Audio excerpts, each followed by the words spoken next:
this is something that most people don't know, but a lot of people really hate taking medications, and I don't blame them. No one wants to be dependent on a pill to be able to continue to have the same quality of life that they have.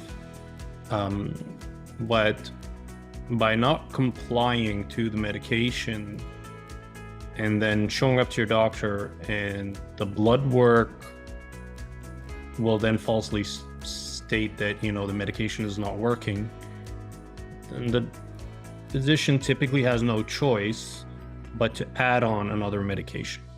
So I've seen this happen a few times where as soon as we start compliance packaging for a patient, they have like one or two drugs come off.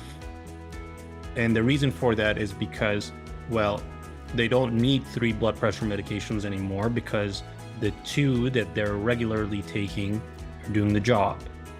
They don't need 2 cholesterol medications anymore because the 1 that they were taking is doing the job. So lack of compliance will actually result in more medications, and we especially see this when, and just about every clinician will vouch for this, a patient that doesn't take their blood pressure medication because they feel that they don't need it, and then they have a heart attack, and then now they have to take like 6 medications.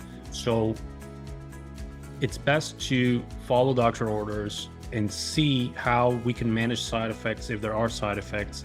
Have that dialogue and do your best to take your medication as prescribed, because the alternative is oftentimes a lot worse than what is being recommended by the physician at this moment. So some of the strategies that a caregiver, like a very simple one, a caregiver could deploy to ensure that their loved one is adhering to medications is, first of all, speak to the pharmacist and take a look at how late a loved one is on refilling their medications.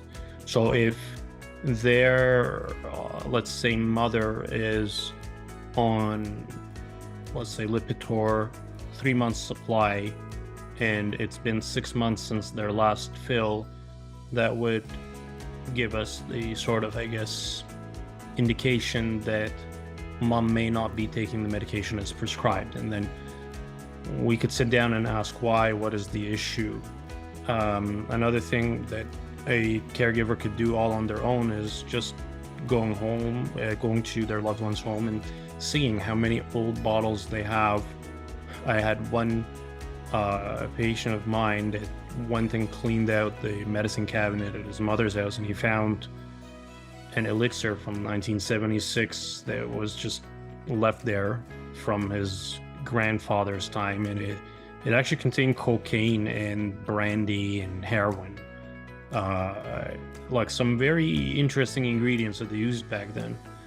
So take a look at what's there, what's being hoarded possibly, or what's being kept there from ages ago.